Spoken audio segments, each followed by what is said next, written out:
بسم اللہ الرحمن الرحیم۔ ناظرین السلام علیکم، میں ہوں آپ کا میزبان صابر شاکر۔ وفاقی دارالحکومت اسلام آباد سے کچھ تازہ ترین معلومات اور خبریں، پاکستان کے حالات و واقعات اور سیاسی صورتحال پر ایک نظر۔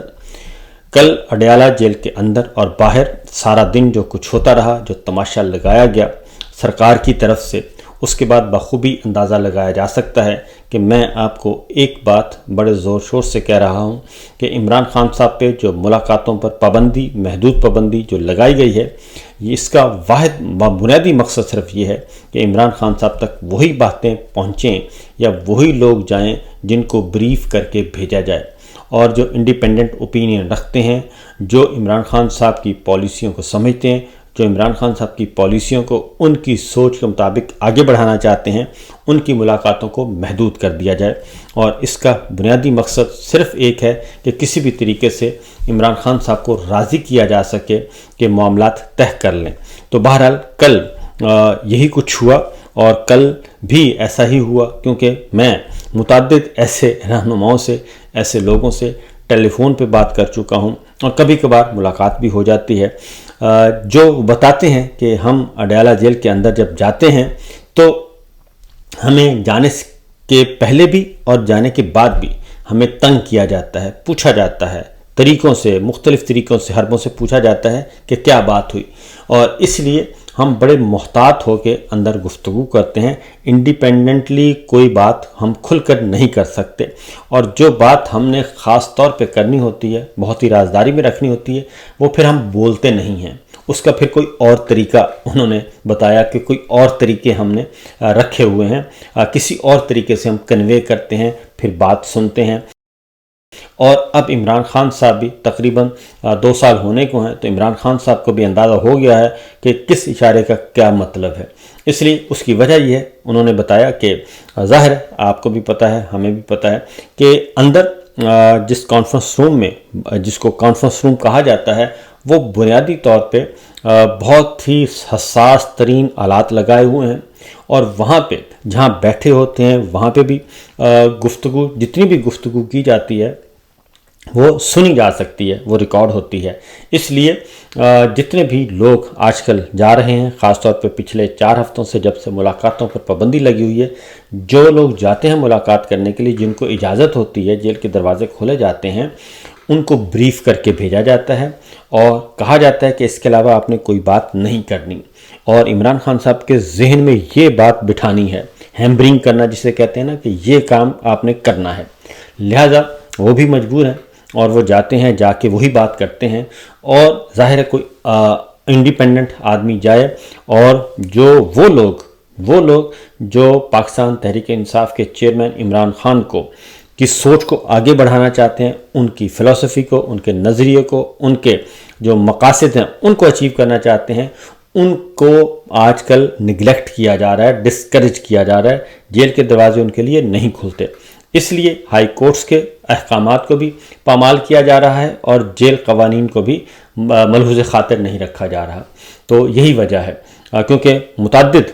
بار، اور خاص طور پہ وہ کہتے ہیں کہ جب ہم بھی جاتے ہیں، یعنی کیسے لوگ جو عمران خان صاحب کی بات کو سمجھتے ہیں، اور جو ان کا بیانیہ باہر آ کے بیان کرتے ہیں، خواہ ان کے فیملی ممبرز ہیں، یا وکلا ہیں، یا پولیٹیکل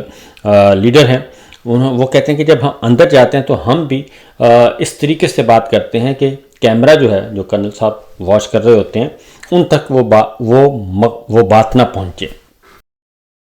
اس حد تک وہاں پہ اندر ہو رہا ہے۔ تو کل بھی یہی کچھ ہوا۔ کل بہت مجھے پہلے سے اندازہ تھا کہ یہ ملاقات نہیں ہونی، اور ملاقات نہیں ہونے دینی۔ یہ ملاقات اس وقت تک، ان ملاقاتوں پر پابندی رہے گی جب تک کہ امریکہ کا جو ڈیلیگیشن ہے وہ پاکستان کا وزٹ کر کے واپس نہ چلا جائے۔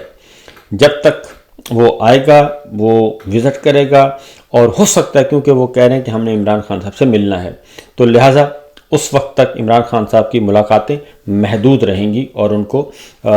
کو بہت زیادہ ان کو سورس آف انفارمیشنز جو ہیں وہ سارے کے سارے بلاک رکھے جائیں گے۔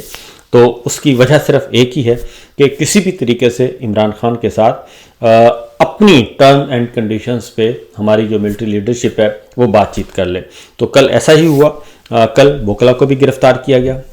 عمران خان صاحب کی بہنوں کو بھی گرفتار کیا گیا، گرفتار کر کے پھر جس طریقے سے غیر انسانی سلوک کیا گیا اور ان کو ویرانوں میں چھوڑا گیا، اس کے بعد بخوبی اندازہ ہو سکتا ہے کہ یہ جو فسطائی سوچ ہے، فسطائی حکمران ہیں، ان کے پلے نہ شرم ہے، نہ حیا ہے، نہ غیرت ہے، ان کو ماؤں بہنوں بیٹیوں کی عزت اور توقیر کا کوئی خیال نہیں۔ اور جب یہ آگ ان کے گھر کی طرف لپکتی ہے اور جب ان کے اپنے جو فیملی ممبرز ہیں وہ اس کی لپیٹ میں آتے ہیں تو پھر لوگوں کو اغوا کیا جاتا ہے، اور پھر اغوا بھی کیا جاتا ہے، مارا بھی جاتا ہے، پیٹا بھی جاتا ہے، سب کچھ کیا جا رہا ہے۔ اور احمد نورانی صاحب کی سٹوری اور اس کے بعد ان کے بھائیوں کا اغوا جو ہے وہ ایک زندہ مثال ہے۔ یہ سب کچھ اسی لیے کیا جاتا ہے۔ تو بہرحال میں تو یہی کہوں گا کہ سب سے اچھی بات تو یہی ہے کہ آپ یہ کام چھوڑ دیں اور پاکستان کے عوام کو، پاکستان کے شہریوں کو اپنے ہی بہن بھائی سمجھیں تو میرا خیال ہے مسئلہ حل ہو سکتا ہے۔ بہرحال کل یہی ہوا جی، کل نیاز اللہ نیازی صاحب کو گرفتار کیا گیا، راجہ یاسر اسرین کو گرفتار کیا گیا، 6 وکلا کو گرفتار کیا گیا، ان کو پھر چھوڑ دیا گیا۔ بعد میں اسی طریقے سے عمران خان صاحب کی بہنوں کو بھی، صاحبزادہ حامد رضا صاحب کو، عالیہ حمزہ کو، طیبہ راجہ کو، متعدد رہنماؤں اور کارکنوں کو گرفتار کیا گیا۔ اب کل سلمان اکرم راجہ صاحب نے جی اس بارے میں بڑے واضح طور پر دو ٹوک انداز میں باتیں کی ہیں، اور انہوں نے غیرت دلانے کی کوشش کی ہے ان پارٹی رہنماؤں کو جو بجائے اس کے کہ وہ ڈٹ جائیں اور یونٹی پیدا کریں، انہوں نے ان تمام رہنماؤں کو بشمول پارٹی چیئرمین جو کہ باہر موجود ہیں ان کو بھی یہ احساس دلانے کی کوشش کی کہ جس طریقے سے عمران خان صاحب کی بہنوں نے علیمہ خان صاحب کے بغیر جانے سے انکار کر دیا اور ان کے عزیز نے اندر جانے سے انکار کر دیا، اس کے بعد کوئی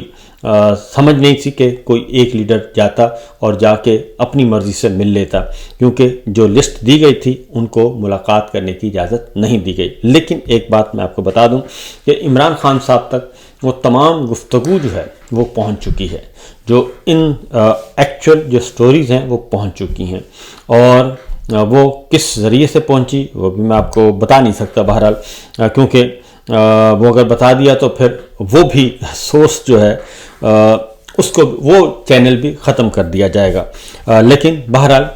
کل ایک انڈائریکٹ وے میں وہ خبریں عمران خان صاحب تک پہنچیں اور باہر کی ساری صورتحال سے عمران خان صاحب کو آگاہ کیا گیا، مردان کے والے معاملے میں بھی آگاہ کیا گیا اور منرلز والے معاملے میں بھی آگاہ کیا گیا، لیکن جو عمران خان صاحب کی گفتگو ہے وہ باہر نہیں آ سکی، اور وہ اس لیے واپس باہر نہیں آ سکی کیونکہ جو رہنما ملنے گئے تھے اس کے بعد ان کے ذہن میں بھی ان کو بھی دبایا گیا تھا۔ ان میں سے ایک کی میں آپ کو بات بتا رہا ہوں کہ انہوں نے کہا کہ جی ہمیں یہ کہا گیا تھا کہ ان موضوعات کی طرف آپ نے نہیں جانا، لہذا ہم مجبور تھے، اس لیے ہم نے از خود ایسی بات نہیں کی، اور ویسے بھی انہوں نے کہا ہم ذرا جذباتی بھی ہو جاتے ہیں۔ لیکن بہرحال یہ خبریں جو ہیں اس طریقے سے چل رہی ہیں۔ عمران خان صاحب نے جب عمران خان صاحب کو بتایا گیا اور انہوں نے بتا دیا کہ میں اسی جگہ پہ کھڑا ہوں جہاں پہ تھا، اور یہ انڈرسٹوڈ ہے، انہوں نے ایک جنرل بات کی ہے، انہوں نے کہا جی انڈرسٹوڈ ہے کہ میں نے ڈیل نہیں کرنی، نہ ڈیل کرنی ہے، نہ لینی ہے، نہ دینی ہے، نہ مجھے ڈھیل کی ضرورت ہے، اور اپنے اہداف میرے بڑے کلیئر ہیں، اور پارٹی کو بھی کہا ہے، میسج انڈائریکٹ طریقے سے کنوے کیا ہے کہ میرے جو بنیادی ٹارگٹس ہیں میں اسی پہ کھڑا ہوں، رول آف لا ہے، سپریمیسی آف کانسٹیٹیوشن ہے، اور مینڈیٹ چوری کی واپسی ہے، اور اس کے علاوہ میں نے پیپلز پارٹی سے بات نہیں کرنی، میں نے نواز لیگ سے بات نہیں کرنی جو اس وقت حکومت میں ہے، ایم کیو ایم، ان سے بات نہیں کرنی، باقی اپوزیشن جماعتوں کو تگڑا کرو، آپس میں اتحاد بناؤ اور معاملات کو آگے لے کر بڑھو۔ یہ بات انہوں نے واضح طور پر کر دیا۔ اب آتے ہیں جناب کچھ اور خبریں بھی ہیں، اور اس کا کیونکہ امریکہ سے جو امریکہ کو راضی کرنے کی آج کل بہت زیادہ کوشش کی جا رہی ہے، اور امریکہ کے لیے بالکل انہوں نے کہا کہ ون ونڈو بھی کی ضرورت بھی نہیں ہے، آپ جو چاہیں پاکستان میں آئیں اور شاپنگ کر سکتے ہیں، اور پاکستان میں پاکستان کی مارکیٹ، پاکستان کے وسائل آپ کے لیے حاضر ہے، یہ بات کی جا رہی ہے۔ اسی دوران عمران خان صاحب نے کل جو ایک اور بات بھی کی ہے، عالیہ حمزہ کو مکمل طور پر فیصلوں کا اختیار دے دیا ہے، اور علی امین گنڈاپور صاحب کے بارے میں، اور انہوں نے کہا ہے کہ علی امین گنڈاپور کو میں نے ایسی کوئی بات نہیں کی جو بات انہوں نے باہر جا کے کی ہے، کہ کسی بھی رہنما کو میں نے سازشی نہیں کہا، میں نے کسی بھی رہنما کے بارے میں ایسا کوئی حکم صادر نہیں کیا تھا کہ جناب ان کو آپ نے فلاں ٹکٹ دینا ہے اور فلاں ٹکٹ نہیں دینا۔ انہوں نے کہا کہ میرے علم کی حد تک، کیونکہ میں اگر یہ سازشی ہوتے اسد قیصر صاحب وغیرہ، آصف خان صاحب وغیرہ، تو پھر یہ میرے ساتھ کیوں ہوتے، میں ان کو اپنے ساتھ رکھتا کیوں، میں ان کو پھر ٹکٹ کیوں دلواتا، ان کو الیکشن کیوں لڑواتا۔ اس لیے انہوں نے کہا کہ یہ غلط باتیں ہیں، اور اعظم صفاتی صاحب کے بارے میں انہوں نے کہا کہ باہر جا کے انہیں کمزور بات نہیں کرنی چاہیے تھی، یہ بھی انہوں نے کہا۔ اور خاص طور پہ علی امین گنڈاپور صاحب، فیصل امین صاحب، ان کے لیے وہ کوئی ڈسپلیئر شو کیا ہے ہماری اطلاع کے مطابق، تو میرا خیال ہے کہ ان کو چاہیے کہ معاملات ٹھیک کریں۔ اور بیرسٹر گوہر صاحب نے سرکاری طور پہ سرکاری پیغام ان کو پہنچانے کی کوشش کی، اور سرکاری پیغام پہنچایا۔ باہر آ کے جو سلمان اکرم راجہ صاحب نے کل بات کی ہے،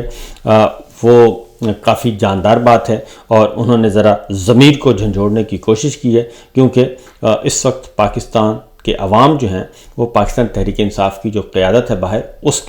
پہ ان کی نظریں ہیں، اور وہ چاہتے ہیں کہ یہ معاملات حل کیے جائیں اور عمران خان صاحب کو جلد از جلد باہر لایا جائے۔ جیل حکام نے جو کہا ہے، انہوں نے اس بات کی تصدیق کر دی ہے جیل حکام نے کہ علیمہ خان صاحبہ، نورین نیازی صاحبہ، ڈاکٹر عظمیٰ صاحب، عمران خان صاحب سے ان کی فیملی ممبرز کی ملاقات کل نہیں کروائی گئی، اور ظاہر ہے اوپر سے حکم آیا تھا اس لیے ملاقات نہیں کروائی گئی۔ باقی انہوں نے کہا کہ جی ملاقات نہ کروانے کا جو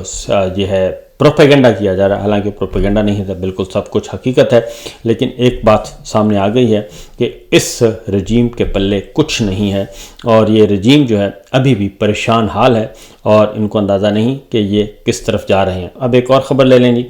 خاص طور پہ امریکی یونیورسٹیوں میں پاکستانی سمیت 400 سے زائد بین الاقوامی طلبہ کے ویزے اچانک منسوخ کر دیے گئے ہیں۔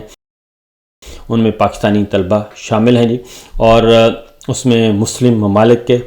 طلبہ بھی شامل ہیں۔ 400 سے زائد بین الاقوامی طلبہ کے ویزے منسوخ کیے گئے ہیں، اور اس میں جو ٹیکنیکل وجوہات بتانے کی کوشش کی گئی ہے، لیکن جو امیدواران ہیں جن کے ویزے منسوخ ہوئے ہیں وہ مطمئن نہیں ہیں، اور یہاں تک کہ جن یونیورسٹیوں کے طلبہ کے ویزے منسوخ کیے گئے ہیں وہ یونیورسٹیاں بھی مطمئن نہیں ہیں، اور انہوں نے کہا کہ ہم نے کوئی ایسی خلاف ضابطہ بات نہیں کی گئی تھی۔ ہارورڈ کے اسٹوڈنٹس کے ویزے منسوخ کیے گئے ہیں، اور اسٹیفرڈ کے، یو سی ایل اے کے، اور یونیورسٹی آف میشیگن کے ان یونیورسٹیوں کے ویزے جو ہیں وہ منسوخ کیے گئے ہیں، اور تعلیمی اداروں اور انسانی حقوق کے کارکنوں نے اس پہ تشویش کا اظہار بھی کیا ہے۔ اس کے ساتھ ساتھ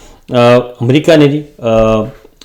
نے پاکستان کے لیے global undergraduate exchange program ختم کر دیا ہے، اور اس کا اعلان باقاعدہ طور پہ امریکی تعلیمی فاؤنڈیشن نے کر دیا ہے، اور یہ 15 سال سے یہ پروگرام چل رہا تھا، جس کا یقیناً پاکستان کو بھی، پاکستان کے طلبہ و طالبات کو، پاکستان کی نوجوان نسل کو کافی نقصان پہنچے گا۔ اب آتے ہیں امریکہ کو راضی کرنے کی جو کوشش کی جا رہی ہے، وہ صرف ایک ہی کوشش کی جا رہی ہے جی کہ ان کے لیے پاکستان کے دروازے جو ہیں وہ کھولے جا رہے ہیں، کہ پاکستان کے وسائل، ہر چیز ہمارے لیے، ہم آپ کے لیے کھول دیں گے۔ اس کی آج کل اس کی نظریں جو ہیں وہ ہیں جی معدنی وسائل پہ اور معدنیات پہ آج کل نظر ہے، اور معدنیات کا جو ہے ظاہر ہے کانکنی، اور اس میں سارے معاملات اسی کو دیکھے جا رہے ہیں، اور یہ زیادہ تر معدنیات جو ہماری جو زیر زمین خزانے ہیں وہ ہیں خیبر پختونخوا میں اور بلوچستان میں۔ وہاں کے لیے انہیں کہا جا رہا ہے کہ جناب آئیں اور آ کے حصہ بقدر جثہ وصول کریں، اور یہ سی پیک یعنی کہ چائنا کے پیرلل یہ کام کرنے کی کوشش کی جا رہی ہے کہ چائنا نے انویسٹمنٹ کی ہے تو ہم آپ کو کانکنی میں دے دیتے ہیں، کیونکہ چائنا آلریڈی بلوچستان میں سینڈک جو ہے سونے اور تانبے کے ذخائر وہ ان کے پاس ہے جی۔ اور وزیر خزانہ ہمارے جو ہیں فارم 47 کے، یہ بھی موجود ہیں باہر، اور انہوں نے بھی ایک انٹرویو میں کہا کہ پاکستان کان کنی کے عالمی مرکز کے طور پہ ابھرنے کے لیے اسٹریٹجک طور پر تیار ہے۔ دوسری جانب شہباز شریف صاحب نے کل پھر ایک خطاب کیا ہے، اور انہوں نے یہی جو پاکستان معدنی ذخائر نکال کر قرضوں کے پہاڑ سے نکل سکتا ہے۔ اب ان کا جو باقی سارے پروجیکٹ تو ناکام ہو گئے ہیں اور معیشت نہیں سنبھل سکی، حقیقت یہی ہے، سرمایہ کاری نہیں آ سکی، یہی حقیقت ہے، بلکہ سرمایہ کاری نکل رہی ہے۔ اور یہ میرے سامنے خبر ہے کہ 3 ممالک نے پاکستان سے $1 ارب کی سرمایہ کاری واپس نکال لی ہے۔ $1 ارب کی مائنس ہوئی ہے، نہ کہ پلس ہونے کے بجائے۔ اور اس کے بعد آپ اندازہ کر سکتے ہیں کہ یہ جو خبر ہمیں سبز باغ سناتے رہتے ہیں، سبز باغ دکھاتے رہتے ہیں، حقیقت یہ ہے کہ سرمایہ کاری مائنس ہو رہی ہے۔ جن لوگوں نے انویسٹمنٹ کا پلان بنایا تھا وہ بھی نکل رہے ہیں۔ اس لیے اب ان کا خیال ہے کہ ہم جو ہیں، امریکہ کو کہا گیا ہے کہ جناب آپ ناراض نہ ہوں، اور سی پیک کے مقابلے میں ہم آپ کو معدنی وسائل جو ہیں ہم نے اس میں آپ آ جائیں اور آپ اس میں آ کے انویسٹمنٹ کریں۔ کل پھر ایک پاکستان منرلز انویسٹمنٹ فورم بھی انعقاد کیا گیا، اور اس میں کل ایک نیا بیانیہ بنانے کی کوشش کی گئی، کیونکہ پہلے کہا گیا تھا کہ $100 ارب جو ہے، ہمارے بادشاہ سلامت نے کہا تھا کہ $100 ارب کی سرمایہ کاری آئے گی، اور تقریباً 2.5 سال ہو گئے ہیں بادشاہ سلامت کو، تو ابھی تک تو $1 بھی نہیں آیا۔ اب ظاہر ہے اب بیانیہ بھی بنانا ہے، پرسیپشن بنانا ہے، تو اس کے لیے اب منرلز کی طرف جو ہے وہ ایک منرلز کو بیچنے کی کوشش کی جا رہی ہے، لیکن اس کے پیچھے بھی ایک اہم بات ہے، اور وہ یہ ہے کہ یہ صرف منرلز کا مسئلہ نہیں ہے، معدنیات کا مسئلہ نہیں ہے، اور معدنی وسائل کا مسئلہ نہیں ہے، بلکہ اس سے پیچھے اور بھی ہے کہ ہمیں جگہ چاہیے۔ تو یہ اور بھی خطرناک بات ہے، اور اس کی وجہ یہ ہے کہ 18ویں ترمیم کے بعد جو معدنیات ہیں، منرلز ہیں، کان کنی کا سارا کچھ یہ صوبوں کی ملکیت ہے، لیکن صوبوں کی ملکیت کے بجائے اس کو بھی SIFC کو کنٹرول میں دینے کی کوشش کی جا رہی ہے، اور مرکز اس کو کنٹرول کرنا چاہ رہا ہے، جس کے اچھے اثرات مرتب نہیں ہوں گے، اور اس کے پاکستان جو ہے وہ کہتے ہیں 25 پاکستان کے ابھرتے ہوئے معدنیات کے شعبے میں سرمایہ کاری کے مواقع تلاش کیے جا سکتے ہیں، لیکن دیکھتے ہیں کہ یہ کہاں تک یہ بیل جو ہے منڈے چڑھتی ہے، اور کیا اب یہ نیا بیانیہ اور نیا پرسیپشن سے خریدا معاملات ٹھیک ہو سکتے ہیں۔ لیکن میں یہی کہوں گا کہ یہ اس وقت تک چیزیں ٹھیک نہیں ہوتی، کیونکہ جب تک لا اینڈ آرڈر کا مسئلہ اور پولیٹیکل سٹیبلٹی نہیں آئے گی تب تک کچھ نہیں ہوگا، اور اس کے علاوہ باقی خبریں اور بھی ہیں، لیکن فی الوقت اتنا ہی۔ تو دیکھیے آگے ہوتا ہے کیا۔ فی الحال جو ہے معاملہ وہیں کا وہیں ہے، جوں کا توں ہے، نہ عمران خان صاحب مان رہے ہیں اور نہ ہی پاکستان آگے کی طرف بڑھ رہا ہے۔ فی الوقت دیجیے اجازت، اللہ حافظ۔